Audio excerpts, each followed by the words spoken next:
بسم اللہ الرحمن الرحیم۔ فرحاد علی تیمور، دیوتا، ایک بہت ہی اچھا داستان، ایک ایسے نوجوان کی کہانی جس کی صلاحیتوں نے دنیا بھر کے طاقتور ملکوں اور انسانوں کو دھول چٹا دی۔ اپنے ملک کی بقا کے لیے پوری دنیا سے لڑ گیا، جہاں گیا اپنے نام کا سکہ جمایا۔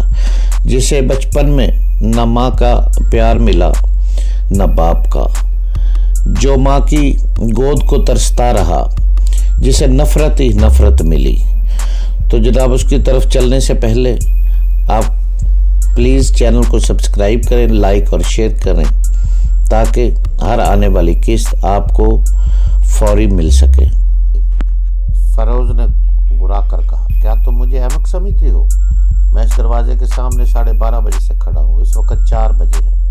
اس بندر نے بند دروازے کے پیچھے کیسے کیسے کرتب دکھائے ہوں گے، یہ تمہارے حلیے سے ظاہر ہے، نرگس نے ناراضگی سے کہا۔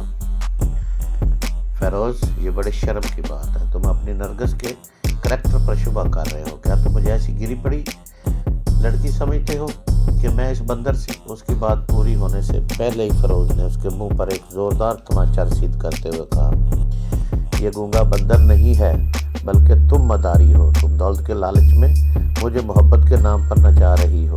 ایک چلاک اور مکار عورت کی نظروں میں اس کی ضرورت کے تمام مرد بندر ہوتے ہیں، جہاں وہ حسب موقع اسی طرح باری باری نچاتی رہتی ہے۔ نرگس تمانچہ کھا کر اپنی توہین برداشت نہ کر سکی۔ وہ اپنے خاندان کی سب سے حسین اور مغرور لڑکی تھی، پھر یہ کہ اسے فیروز کی والدہ کی حمایت حاصل تھی۔ وہ اچھی طرح جانتی تھی کہ اتنے بڑے خاندان میں ان ہی بیگم صاحبہ کا سکہ چلتا ہے۔ اس پر وہ مغرور لڑکی توہین کے احساس سے تلملا کر چیخنے لگی، تم نے کیا سمجھ کر مجھ پر ہاتھ اٹھایا ہے؟ کیا تم مجھے شبانہ جیسی بد چلن لڑکی سمجھا؟ تم نے میری کون سی برائی دیکھی ہے؟ بتاؤ، میں بھی خالہ جان سے جا کر تمہاری شکایت کروں گی۔ وہ غصے سے تنتناتی ہوئی، پاؤں چٹکتی ہوئی بیگم رفاقت علی کے کیبن میں جانے لگی۔ اس کی چیخ و پکار سے دوسرے تمام کیبنوں کے دروازے یکے بعد دیگر کھلتے جا رہے تھے، اور خاندان کے تمام افراد مرغے مرغیوں کی طرح گڑگڑاتے ہوئے اپنے اپنے ڈربوں سے نکلے آ رہے تھے۔ پھر وہ ایئر کنڈیشن کوچ اور شور اور ہنگامے کے باعث اچھا خاصا مچھلی بازار بن گیا۔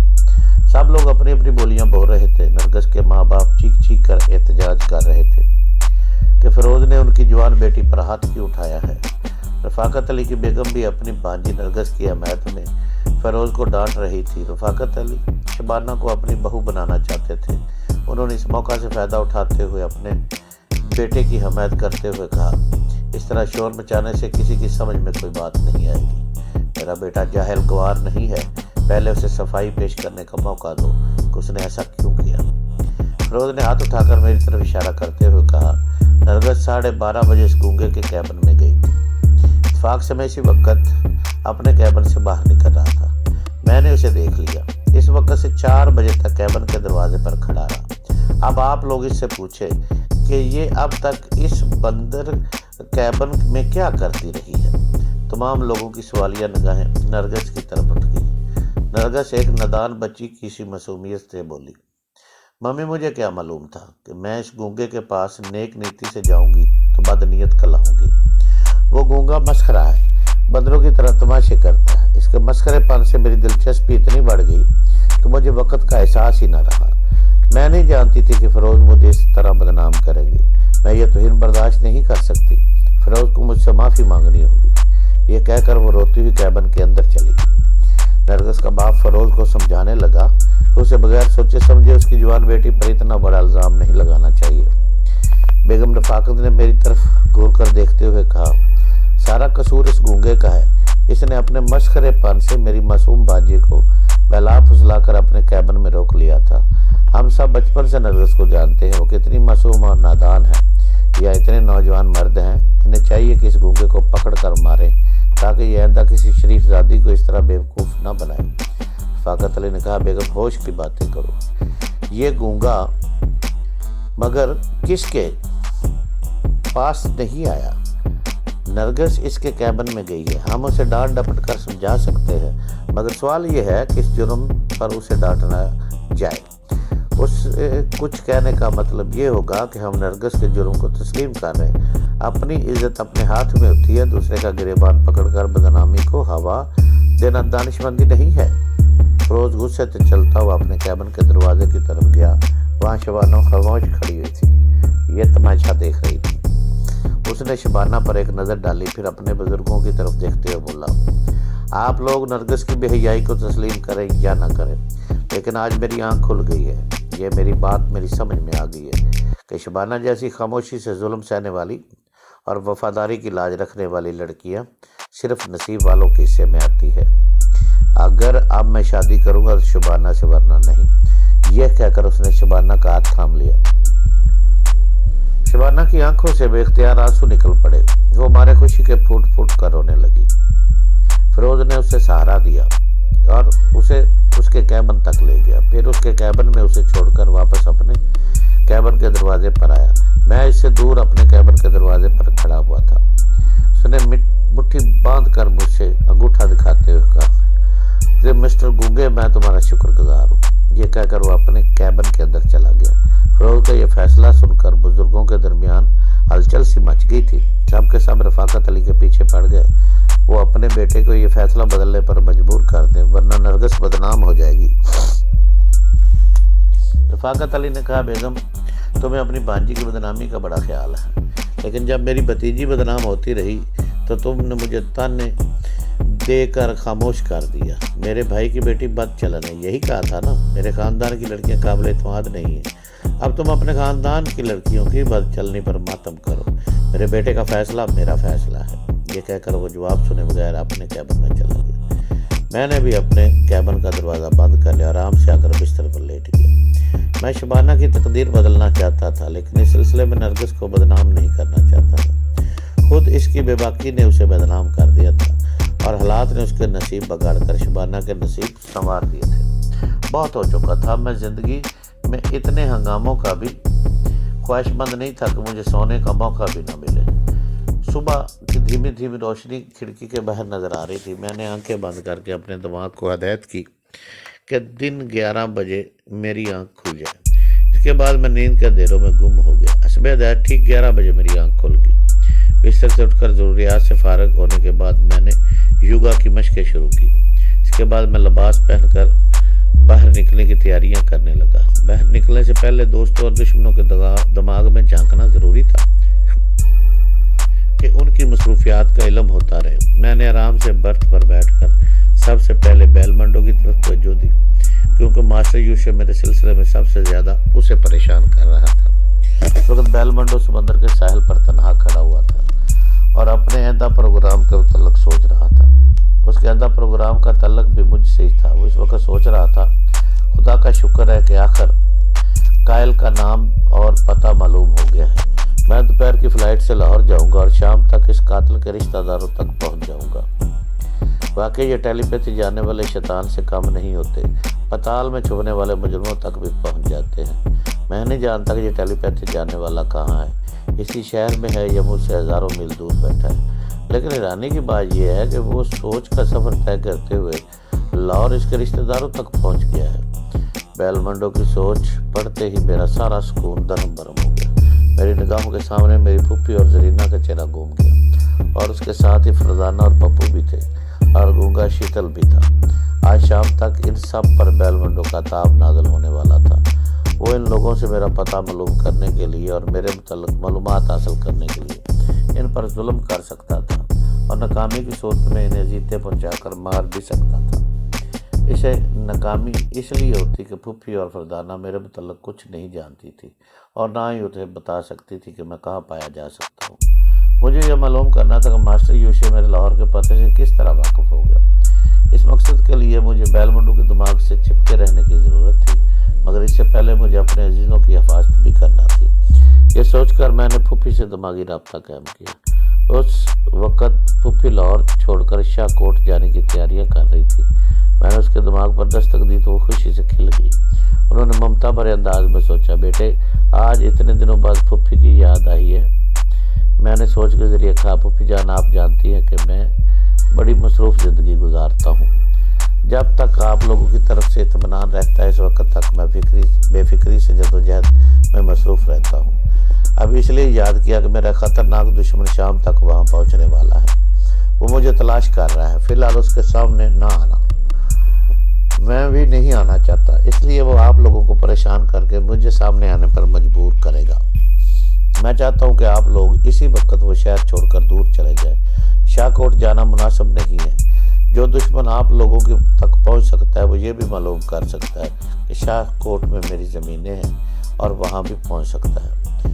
پھوپھی نے گھبرا کر کہا بیٹا تم خواہ بخواہ کیوں لوگوں کو دشمن بناتے پھر رہے ہو؟ اب تک یہ دشمنی تمہاری ذات تک محدود تھی، اب یہ بڑھتے بڑھتے ہم تک پہنچ رہی ہے۔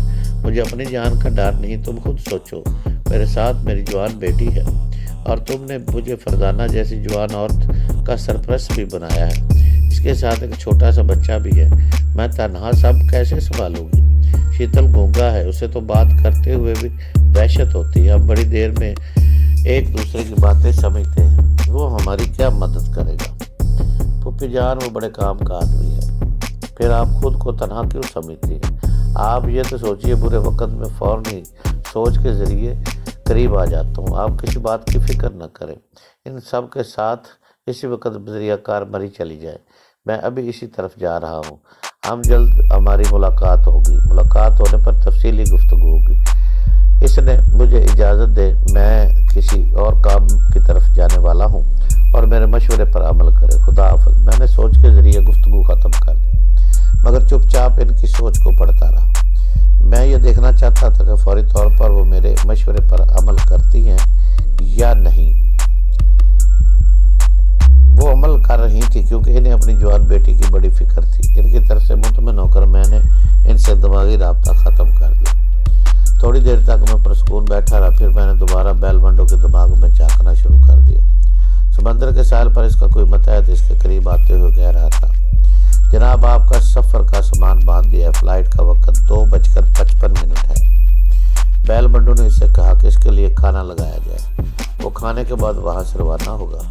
وہ یہ کہتا ہوا اپنی کوٹھی کی طرف جانے لگا، کوٹھی کے احاطے میں داخل ہوا تو ایک سریلی سی آواز اس کے دماغ سے ٹکرائی، اس کی سوچ کے ذریعے وہ سریلی باتیں مجھ تک بھی پہنچنے لگی۔ انکل میں بھی آپ کے ساتھ چل رہی ہوں نا، آپ مجھے بہلا تو نہیں رہے؟ نہیں بیٹے، بیل منڈو نے جواب دیا، ہم ابھی لاہور جا رہے ہیں، میں تمہیں اس تاریخی شہر کی سیر کراؤں گا، وہاں میرا ایک بہت پرانا دوست فراد علی تیمور رہتا ہے، وہ بہت عرصے سے لاپتہ ہے، میں تمہارے ذریعے اسے تلاش کرنا چاہتا ہوں۔ او انکل میں اسے کیسے تلاش کر سکتی ہوں جبکہ اسے کبھی دیکھا نہیں؟ روما ڈارلنگ تم جانتی ہو کہ اس ملک کی عورتیں پردہ نشین ہوتی ہیں، ہو سکتا ہے فراد کے گھر کی عورتیں مجھ سے پردہ کریں، تم اس گھر میں جاؤ گی تو کوئی اعتراض نہیں کرے گا، میں وہاں پہنچ کر تمہیں بتاؤں گا کہ تمہیں کیا کرنا ہے۔ نہیں انکل ابھی بتائیے، آپ میری عادت جانتے ہیں کہ کوئی بات ادھوری رہ جائے تو تجسس کے مارے مجھ سے کھایا پیا کچھ نہیں جاتا، مجھے نیند نہیں آتی، آپ مجھے ابھی بتائیے۔